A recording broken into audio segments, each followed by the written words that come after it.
बरं डॉक्टर साहेब, आमच्या बाया बाबतीत कसं असं होतंय बरं? मग बाई कशी अशी करीत नाही, असं आत्महत्या कशी करीत नाही बाई? संजीवनी ताई, तुम्ही सांगताय?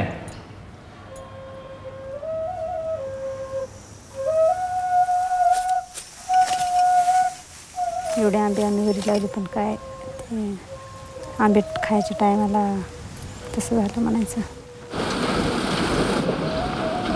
शेतकऱ्यांना आत्महत्या केल्या, आपल्या तालुक्यात केल्या, पुऱ्या राज्यात केल्या, तरी आज सरकारला वठणीवर आणल्याशिवाय आपण राहायचं नाही.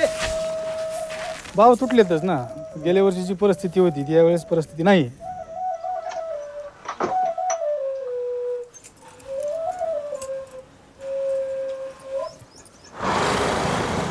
असं समजलं की म्हणजे इथे एक जागा रिक्त आहे, त्यासाठी विचारायला आली होती.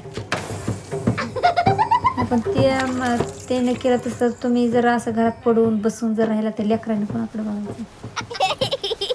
मामा एवढं झालं की मला गाडी शिकायची तर झालं. काय लग्न करायचं काही की आता तुम्ही म्हणतात बाई आम्ही बाहेर गेलं तर आम्हाला लोक नाव ठेवतील. आता नाव ठेवायचा विषय सुरू तेच होती आता.